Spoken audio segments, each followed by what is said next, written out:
vous vous trouvez au milieu d'un immense désert vide en Arabie Saoudite. Pourtant, en plein cœur de ce néant, deux gratte-ciel miroitants s'élèvent côte à côte, parfaitement parallèles. Ce n'est pas une simple vision futuriste, mais bien The Line, le projet urbain le plus audacieux jamais entrepris par le royaume. L'Arabie Saoudite est déjà le berceau de certaines des architectures les plus ambitieuses au monde. Du quartier financier du roi Abdallah à Riyad aux imposantes tours Abraj al-Bayt de la Mecque, le pays multiplie les réalisations spectaculaires. Mais The Line joue dans une toute autre catégorie. Annoncé en 2021, ce projet s'inscrit dans une initiative plus vaste, baptisée NEOM. Un méga projet à 500 milliards de dollars visant à transformer la manière dont les gens vivent, travaillent et interagissent avec leur environnement. Après tout, qu'est-ce qui pourrait mal tourner? Difficile à dire, mais le récent départ de Nadmi Al-Nasr, qui dirigeait ce projet de longue date, suscite des doutes. D'autant plus qu'un communiqué de NEOM publié juste après n'a avancé aucune explication crédible à son sujet. À l'origine, le coût du projet The Line était estimé à environ 200 milliards de dollars. Mais en 2024, cette somme a littéralement explosé, atteignant le chiffre vertigineux de 2000 milliards de dollars. Un montant équivalent à près du double du PIB de l'Arabie Saoudite. Et selon des analystes indépendants, cette facture pourrait encore s'alourdir.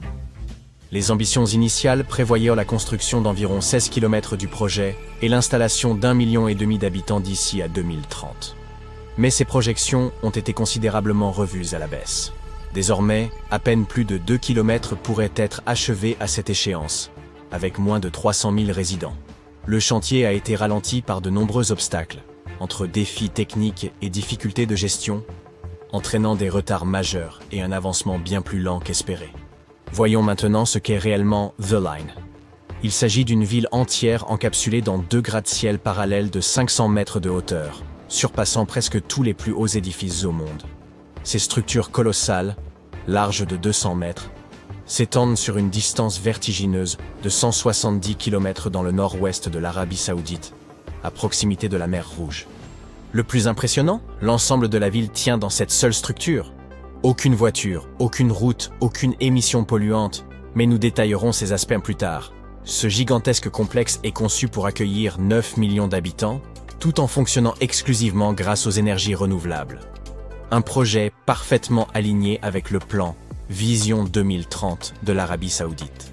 L'extérieur des gratte-ciel sera entièrement revêtu de miroirs, réfléchissant le paysage désertique alentour pour une intégration quasi parfaite à son environnement. À l'intérieur, on trouvera des jardins luxuriants, des cascades, des taxis volants et même des robots assistants chargés des tâches quotidiennes. Les concepteurs de la ville envisagent même d'y intégrer une lune artificielle. L'un des aspects les plus singuliers de The Line réside dans son organisation spatiale.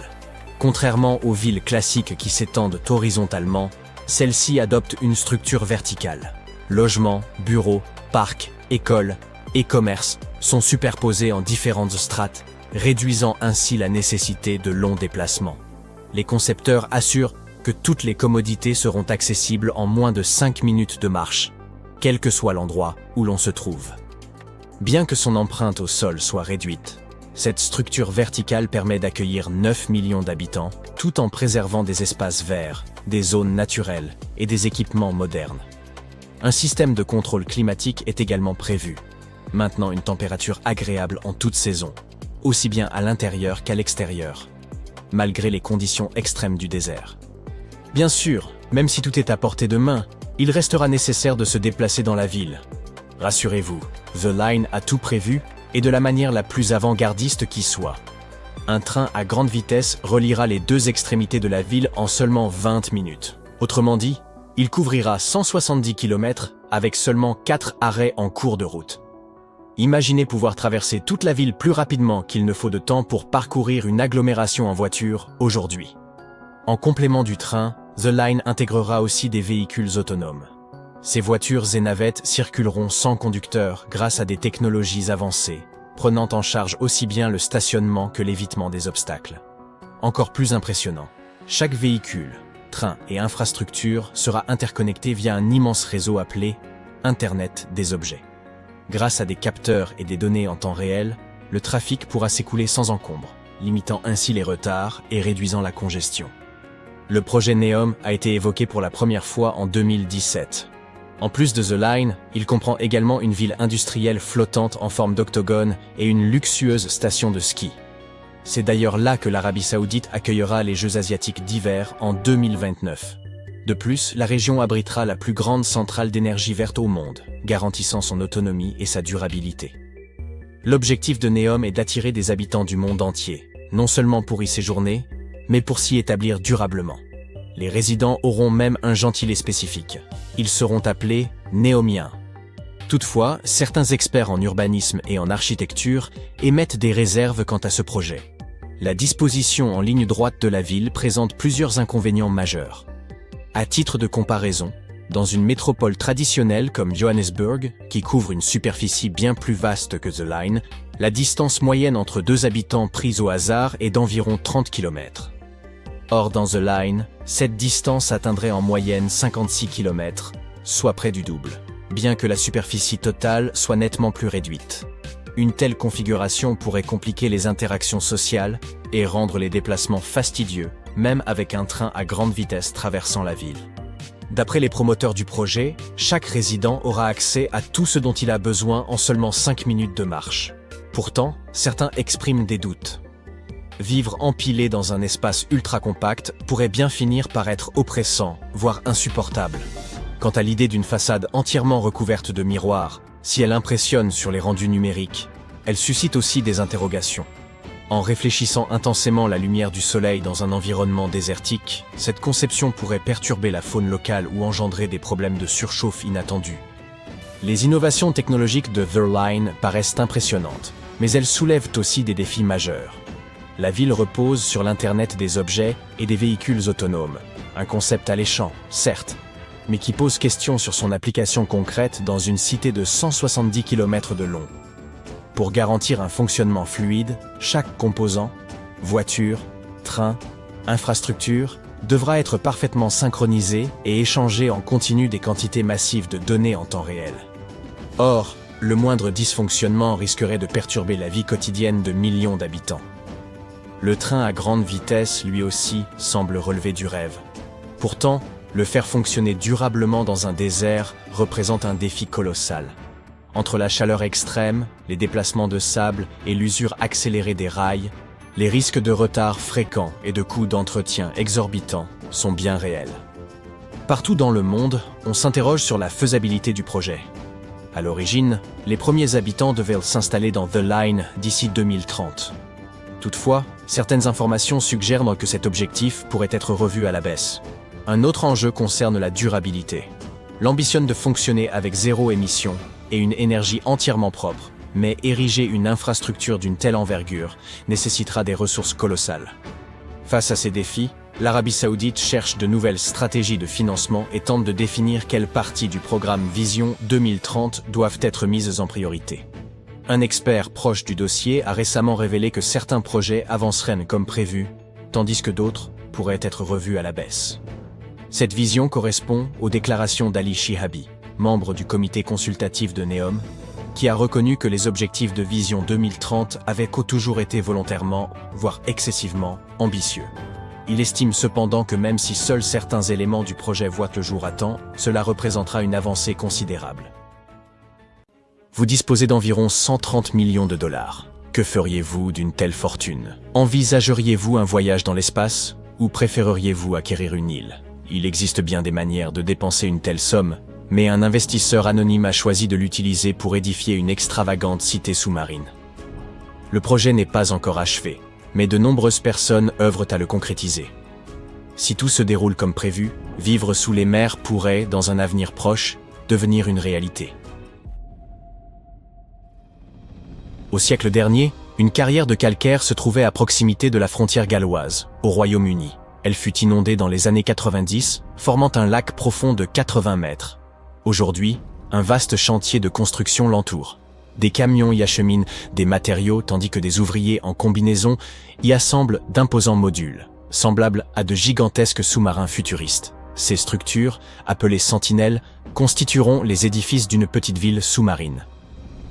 Les ingénieurs conçoivent des matériaux en acier inoxydable à haute résistance, capables de supporter une immersion allant jusqu'à 200 mètres de profondeur. C'est la limite supérieure de la zone crépusculaire, un espace où la lumière solaire pénètre à peine. De grands calmars ainsi que d'autres créatures mystérieuses y évoluent. Imaginez-vous dans une chambre d'hôtel immergée, ouvrant les yeux pour découvrir un calmar géant vous fixant dans l'ombre. Ou pire encore, un œil immense vous scrutant au réveil.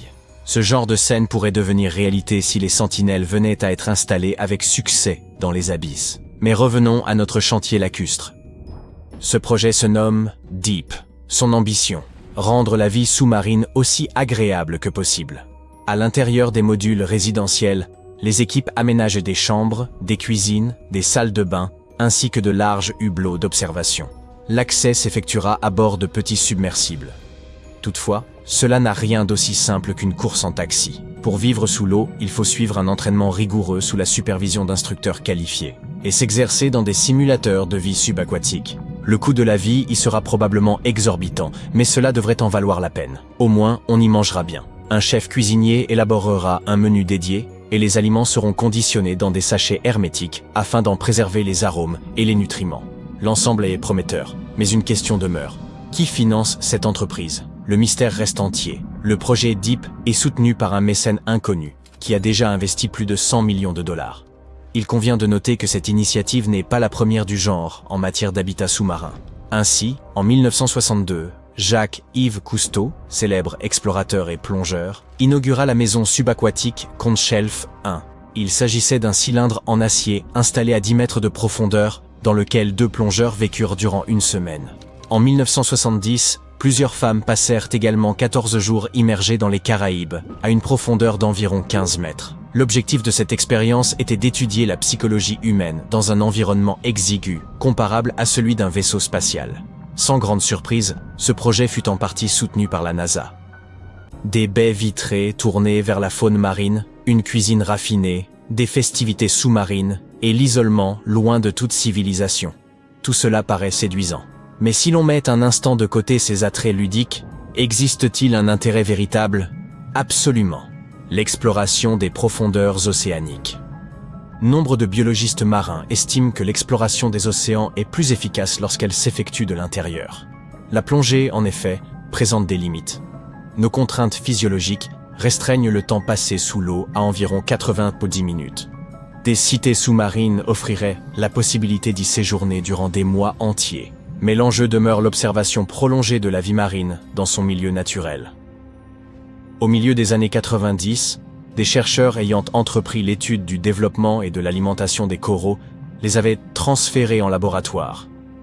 Ils constatèrent que les réactions des coraux variaient considérablement selon qu'ils évoluaient en environnement artificiel ou en pleine mer.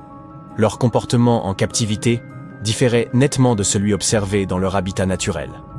De telles cités sous-marines pourraient également représenter une aubaine pour les archéologues spécialisés dans l'étude des épaves englouties à travers l'histoire. Par ailleurs, elles pourraient jouer un rôle crucial face aux catastrophes naturelles. En cas de séisme, de tsunami ou d'éruption volcanique, ingénieurs et scientifiques pourraient concevoir des refuges aquatiques, à l'image du projet Subbiosphère 2. Ces structures circulaires, capables de s'immerger, offriraient un abri temporaire à 50 voire 100 personnes, leur permettant de survivre en toute sécurité à distance du danger. Les villes sous-marines pourraient constituer une réponse prometteuse aux problèmes de surpopulation, mais elles ne sont pas sans inconvénients. Les océans subissent déjà les effets de nos pollutions. Que se passerait-il si nous nous y établissions ? Étudier la vie marine en laboratoire est une chose, ériger des complexes touristiques en est une autre. L'un de ces établissements, le Water Discus, sera implanté à une profondeur maximale de 11 mètres. Il comprendra 21 chambres ainsi qu'un restaurant offrant une vue imprenable sur les récifs coralliens. Si le séjour semble agréable, certains spécialistes redoutent qu'une présence prolongée n'ait des effets néfastes sur la santé, en raison d'un manque d'exposition au soleil. Cela dit, y passer une petite semaine pourrait s'avérer instructif. Le principal défi que pose la conception de laboratoires, d'hôtels ou d'abris sous-marins réside dans la mise en place de systèmes fiables de survie et de sécurité. Il est impératif de maintenir des conditions d'air, d'humidité et de température aussi confortables que possible pour les occupants. Or, Cela exige une quantité d'énergie considérable. Aujourd'hui, tous les édifices sous-marins modernes dépendent encore de sources d'énergie situées en surface. Cependant, les scientifiques ambitionnent de rendre les installations futures complètement autonomes, en exploitant l'énergie cinétique des vagues et des panneaux solaires à haut rendement. Il est également essentiel d'adopter une architecture adaptée pour ces structures. Au lieu de recouvrir toute une cité subaquatique d'une immense coupole, il est bien plus judicieux de concevoir un ensemble de grands modules d'habitation. Ceux-ci doivent être conçus à partir d'acier, de verre et d'un ciment spécifique. Par ailleurs, la profondeur ne devrait pas excéder 300 mètres. Au-delà, la pression de l'eau imposerait des parois beaucoup plus épaisses. Pour acheminer et positionner ces modules résidentiels en toute sécurité, les ingénieurs ont recours à des caissons de ballast. Il s'agit de vastes réservoirs remplis d'eau servant à entraîner les structures vers le fond marin. Une fois les modules installés, l'eau peut être évacuée puis remplacée par de l'air, ce qui permet à l'habitation de remonter à la surface. Et qu'en est-il de l'air frais? Les poissons, eux, extraient l'oxygène de l'eau grâce à leurs branchies, mais ce procédé n'est évidemment pas envisageable pour les humains. Il faut donc acheminer de l'air depuis la surface. Celui-ci peut être diffusé dans la ville, puis combiné à une substance spécifique, le sodasorbe, qui réagit avec le dioxyde de carbone afin de l'éliminer. L'idéal serait de pouvoir produire de l'oxygène directement dans les villes sous-marines, sans dépendre de sources extérieures. Pour cela, il faudrait aménager des fermes peuplées de plantes capables de photosynthèse. Toutefois, ces végétaux devraient alors se contenter d'une lumière artificielle en lieu et place du soleil. Si l'on envisage une autonomie totale, les habitants pourraient s'approvisionner directement dans l'océan. Il suffirait d'enfiler équipements de plongée, masques et bouteilles d'oxygène, puis de sortir par un sas étanche. À l'aide de harpons et de filets, il serait alors possible de capturer son repas. Attention toutefois à surveiller ses réserves d'oxygène et à ne pas trop s'éloigner. Frire son poisson à la poêle est à éviter, car les odeurs seraient envahissantes. Dans un habitat sous-marin, l'air, confiné comme dans une cabine d'avion, ne se renouvelle pas facilement, ce qui accentue les émanations. Peut-être qu'un jour, des espaces de cuisson spécifiques verront le jour. Mais en attendant, il faudra se contenter d'aliments en conserve ou déshydratés. Envie de bouger un peu? Faites une promenade sous-marine. Au lieu d'une bouteille, vous pouvez utiliser un tuyau reliant votre masque à une réserve d'air dans votre logement. Mais attention, votre exploration sera limitée. La longueur du tuyau impose une distance à ne pas dépasser. Air, alimentation, structure sûre et l'eau potable. À l'avenir, des filtres intégrés à ces hôtels pourraient nous permettre de dessaler l'eau de mer. Cette ressource pourrait aussi provenir de la condensation formée dans l'habitat, ou même des sécrétions humaines. Cela peut surprendre, mais les astronautes, par exemple, utilisent depuis longtemps des dispositifs capables de recycler leur fluide en eau potable.